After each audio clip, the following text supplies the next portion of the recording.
80% of the large organizations now have a dedicated platform engineering team, and that's up 45% from just last 2 years. If you're still using DevOps engineer in your LinkedIn bio, you are about to get left behind. DevOps isn't dying, but it's getting absorbed into something bigger. The job titles are changing, the responsibilities are changing, and the skill gap that companies are hiring for, they're completely different from what got you here. So in this video, I'm going to break down exactly what platform engineering is and how it's different from DevOps. And more importantly, what it means for you, your skill, your career, your salary, and probably your next role. I'm going to give you a clear framework, 5 shifts that are happening right now, so you can see clearly where the industry is headed. And make sure to watch till the end because I'm going to share some specific skills that are commanding the highest salary right now in the space. We are talking 170 to 215k salary on average, not theoretical, actual market data. If you're not subscribed to the channel, please hit the subscribe button and come join my learning community. First of all, let me tell you why I'm talking about this. I've been in the cloud and infrastructure industry for almost a decade now, and I run a cloud consulting firm. And over the last couple of years,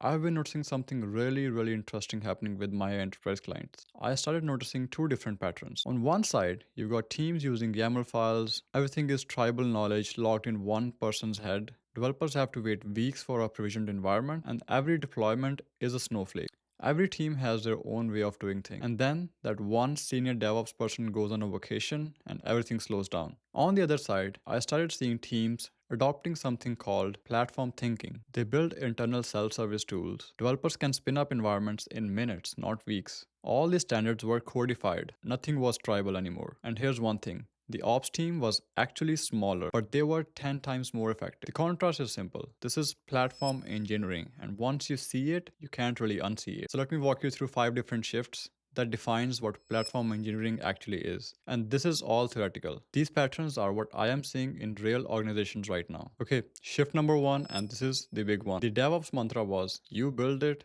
and you run it. Developers would own their code all the way to production. This sounds good in theory, but what about in practice? You've got application developers spending 30, 40, and sometimes 50% of their time just messing with the infrastructure, writing Helm charts, debugging Terraform state, and figuring out why the pods won't schedule. That's not what you hired them for. Platform engineering flips this. Instead of saying, here's Kubernetes, figure it out, you create something called golden paths. Golden path is pre-paved, best practice way to do something. You want to deploy a new microservice, it handles the container, the registry, CI/CD pipeline, the monitoring, and the networking. You fill in the blanks that matter to your application, and the platform handles the rest. Spotify pioneered this project. They built something called Backstage, which is now part of CNCF project, specifically to create these golden paths. Their developers went from spending hours configuring environment to just minutes. When they hear the word golden path, they feel like this is the only way to do things. And you're taking away the freedom of the developer, which is not true. The golden path is a recommended way, not the only way. You can definitely go off path, but 80% of the time, the golden path is exactly what you need, and it's already production ready. Shift number 2 is from tool sprawl to internal development platforms, which is also called IDP. Alright, be honest with me. How many tools does your organization use right now for deployment? Jenkins for one thing, GitHub Actions for other, Argo CD to maintain all the pods, a random bash script that somebody wrote in 2019 and nobody dares to touch it anymore. Does that sound familiar? That's the tool sprawl, and it's one of the biggest productivity killer in the enterprise organizations right now. Research shows that developers lose about 6 to 8 hours every week on these tool fragmentation. 6 hours, that's almost an entire workday. An IDP, internal development platform, is the answer. It's a unified layer that brings all your infrastructure tooling into one single coherent location. Think of it like an app store for your infrastructure. Developers go to one place, decide what they want and what's available, and they provision what they need. The big player in the industry right now are Backstage from Spotify, Port, and Humanitech. And here's something super important to understand. These are not competing tools. They are complementary. The front end, the catalog, and the documentation hub. Humanitech is a platform orchestrator. It sits in the back end handling the actual infrastructure provisioning. Port sits somewhere in between in the middle, but with the no-code approach. What most people get wrong is thinking the IDP is just another tool in their stack. That's not true. It's a tool that eliminates the need for your team to understand 20 other tools. Shift number 3, And this one hits close to a lot of teams. In traditional DevOps, knowledge live in person's head. How do we deploy to production? Ask Sarah. How do we configure a VPN? Check with Mike. What's the naming convention of our infrastructure? Well, depends who built it. That's the tribal knowledge, and honestly, it's a massive business risk. When Sarah leaves, that knowledge walks out of the door with her. Platform engineering takes that tribal knowledge and codify it into the platform itself. Your deployment standards aren't wiki anymore that nobody reads, they are enforced by the platform. Your naming convention isn't just in Google Doc anymore. They are in the Terraform modules that automatically gets applied. Your security policies are not in PDFs anymore from 3 years ago. They are actually guardrailing your golden path. Let me give you an example here. I worked in an organization where everybody had their own way of deploying things in Azure. Some used Bicep, some used Terraform, some still relying on ARM template. When they adopted platform engineering, they built standard Terraform module that everybody was consuming. Same naming, same tagging, same location, same policies being used. And here's the thing, deployments went from 3 to 4 hours down to 15 minutes. Not because the technology was magical, but the decisions were already made.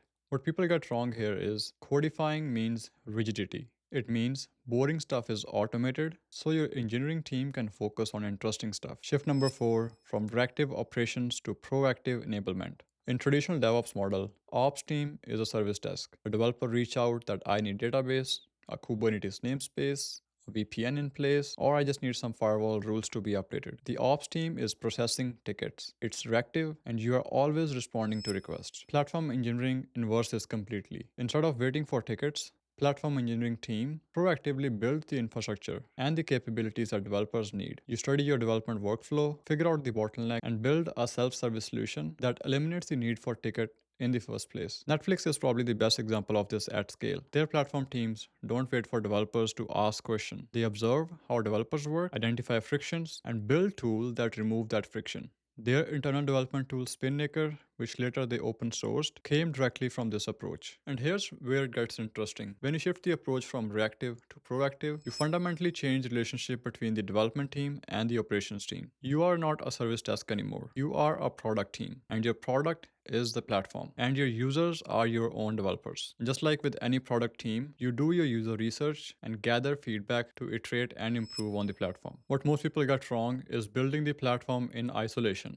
and then launching it to the developers. That is the backward way. You need to build it with your developer, not for them. Alright, shift number 5, and this is the one that separates organization that gets what platform engineering is versus those who just rename their DevOps team. In many DevOps organizations, you've got one person that knows entirely how the system operates. The person knows how the CI/CD pipeline run, how the deployment scripts work, and that's the person you page at 2 a.m. when something goes wrong because you know that person is the only one who understands the process. That person is somehow an asset, a bottleneck, and a single point of failure at the same time. The platform engineering replaces this individual heroic with the platform as a product mindset. The platform should be self-service, documented, reliable, and this is super important. It should work even when the platform engineering team is sleeping. Google, Amazon, Microsoft, they all essentially have some kind of variation of the internal development tools that they are using. Azure AKS Automatic is essentially Microsoft productizing this concept for external customers. It's production-ready Kubernetes out of the box. Entry, RBAC, policies, auto-scaling, auto-patching, everything is pre-configured. And that's platform as product thinking externally. AWS does the same with EKS blueprints and Proton. What most people get wrong at this stage is they feel like they have to build everything from scratch. You don't have to do that. You compose. You take existing tools, for example, Backstage for portal, Terraform for provisioning, Argo CD for GitOps delivery, and you compose them into a platform. The value you add is curation,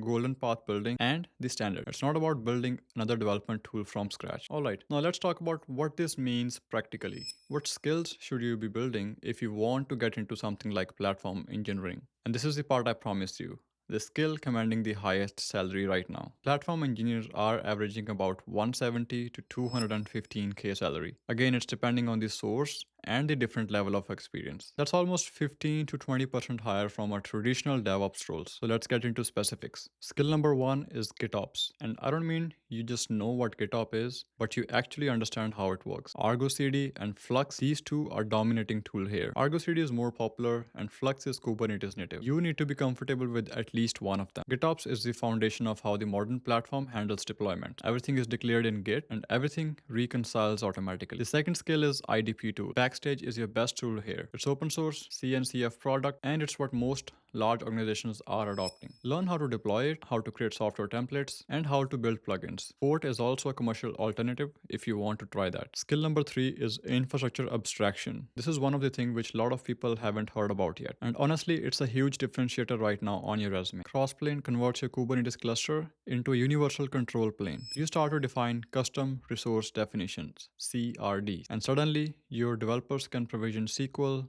S3 buckets, all by just applying simple YAML file to the Kubernetes cluster. No Terraform knowledge is required from their end. Platform team manage the complexity. The developer simply consume a simple interface. Skill number four is Terraform module designing. And I want to be very specific here. It's not about writing Terraform. Every DevOps engineer essentially can write Terraform. Platform engineering team skill is writing Terraform modules ready to be consumed by others, defining clear input values, opinionated defaults, and built-in compliance policy. Think of it like building an API. Your module is your interface, and your teams are your users. Skill number five, and this is the most important one, is product thinking. This is a soft skill which most technical people overlook, and it's arguably one of the most important. Can you do user research with your developer? Can you prioritize platform roadmap? Can you measure developer experience? If you can combine deep infrastructure knowledge with the product management thinking, you become incredibly valuable. And here's the pro tip if you want to stand out. Learn how different cloud vendors are positioning themselves for this. Azure AKS Automatic, Azure Deployment Environment, Landing Zones, AWS Proton, AWS EKS Blueprints. These are all building blocks by different vendors on